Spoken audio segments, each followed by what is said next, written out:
नमस्कार, मी दीपक पळसुले. संध्याकाळचे 6 वाजता आहेत. चौफेर महाराष्ट्रामध्ये आपल्या सगळ्यांचं स्वागत.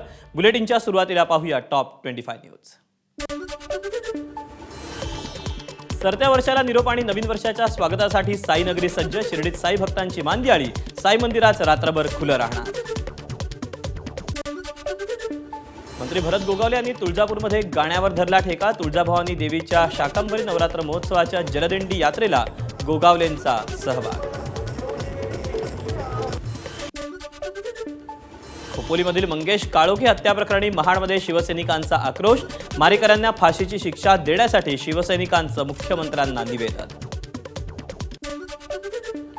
जळगावच्या गोलाणी मार्केटमध्ये सिनेस्टाईल पाठलाग करून तरुणावर चाकू हल्ला. नागरिकांनी संशयित आरोपी शुभम सोनावणेला पकडून पोलिसांच्या ताब्यात दिला.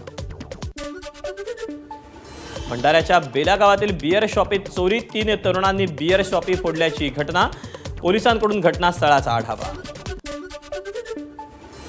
सांगलीत महाराष्ट्राचा 59वा वार्षिक निरंकारी संत समागमाचं आयोजन. 350 एकरांच्या विशाल मैदानावर आध्यात्मिक महोत्सव रंगणार.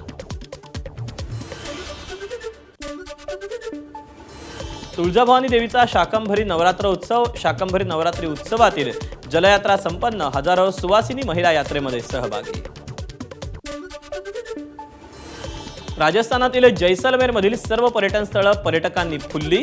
तलाव आणि युद्ध संग्रहालयातील पर्यटकांची मोठी गर्दी. कोकण रेल्वे मार्गावरील काही लांब पल्ल्याच्या गाड्यांच्या वेळापत्रकात तात्पुरता बदल. एलटीडी यार्डमधील देखभाल दुरुस्तीच्या कामासाठी 1 ते 30 जानेवारी या 30 दिवसांच्या कालावधीत मेगा ब्लॉक. एबीपी माझा, उघडा डोळे बघा नीट.